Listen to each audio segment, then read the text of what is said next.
আসসালামু আলাইকুম। আমার চ্যানেলে সবাইকে স্বাগতম। নতুন আরেকটি রেসিপি নিয়ে তোমাদের মাঝে হাজির হয়েছি। আর আজকে তৈরি করে দেখাবো ক্রিসপি, মজাদার আর ইউনিক একটি রেসিপি, ডিমের পাকোড়া রেসিপি। প্রতিদিনে একঘেয়ে চপ না খেয়ে, ডিমের চপ না খেয়ে পাকোড়াটা তৈরি করতে পারো, ভীষণ মজাদার হয়। মূল উপকরণে চলে এসেছি। চুলায় একটি পাত্র বসিয়ে পানিটা গরম করে এখানে দুটো ডিম সিদ্ধ করে নিয়েছি। তোমরা চাইলে আরও বেশি করে তৈরি করতে পারো। আমি শুধুমাত্র দুটো ডিম দিয়ে আজকে পাকোড়া তৈরি করে দেখাবো। তো ডিমগুলো সিদ্ধ করে নিয়েছি অফ ক্যামেরা, আর খোসা ছাড়িয়ে নিয়েছি। এবারে ছুরি দিয়ে লম্বা লম্বি করে স্লাইস করে নেব। তোমরা চাইলে গোল করেও স্লাইস করতে পারো। তো এখানে আমি একটি ডিমের 4টি স্লাইস করেছি। ডিমের দুপাশের যে স্লাইসগুলো এগুলো বাদ দিয়ে দিয়েছি।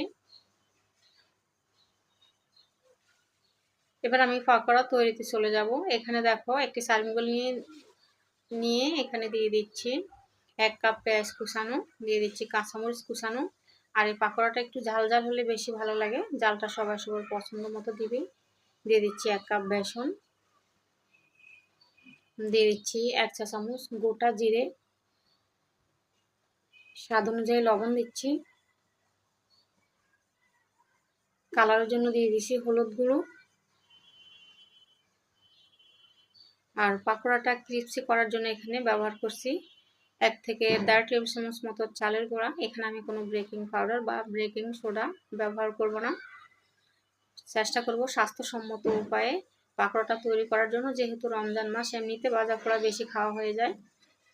তো কথা বলতে বলতে ছোট্ট একটি গাজর গ্রেট করে দিয়েছি বা কালারফুল করার জন্য, পাকোড়াটা যাতে দেখতে সুন্দর লাগে আর হেলদি হয়। তো এখানে অল্প অল্প নর্মাল পানি দিয়ে আমি এই ডিমের পাকোড়ার যে ব্যাটারটা সেটা তৈরি করে নিচ্ছি। অল্প অল্প পানি দিয়ে তৈরি করব, একেবারে পানিটা দিব না, তাহলে পাতলা হয়ে যাওয়ার সম্ভাবনা থাকে। সবশেষে দিয়ে দেবো ফ্রেশ ধনেপাতা কুচানো। আবারও মেখে নিচ্ছি। এই পাকোড়াটা কিন্তু ভীষণ মজাদার হয়, এটা সবসময় খাওয়া যাবে। তো রমজানে আমরা যেহেতু ভাজা পোড়াটা বেশি খাই, সেজন্য রমজানে তৈরি করে দেখালাম। এবারে যে কাজটা করব, ডিমের স্লাইসগুলোকে আমি এখানে 1/2 চা চামচ চাট মশলা নিয়ে সমানভাবে ছড়িয়ে দেব। ডিমটা যাতে খেতে ভীষণ ভালো লাগে, মুখরোচক হয়, সেজন্য চাট মশলা ছড়িয়ে দিচ্ছি। এবারে পাকোড়া তৈরিতে চলে যাব। এখানে পরিমাণ মতো ব্যাটার নিচ্ছি। তো তোমাদের সুবিধার্থে একটি কথা বলে রাখি, চাইলে এখানে একটু রান্নার তেল মিশিয়ে নিতে পারো, তাহলে আর হাতে লেগে যাবে না, চিটচিটে থাকবে না আর কি, চিটচিটে যে ভাবটা সেটা কেটে যাবে।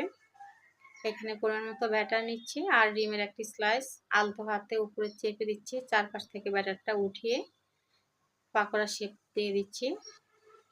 তো এভাবে সবগুলো পাকোড়া আমি অফ ক্যামেরা তৈরি করে নিয়েছি। এবারে চুলার আঁচটা মিডিয়াম রেখে পাকোড়াগুলো ভেজে নিব। যেহেতু বেসনটা কাঁচা আছে, সেজন্য চুলার আঁচটা ফুল করা যাবে না, মিডিয়ামে রেখে একটু টাইম নিয়ে পাকোড়াগুলো ভাজতে হবে।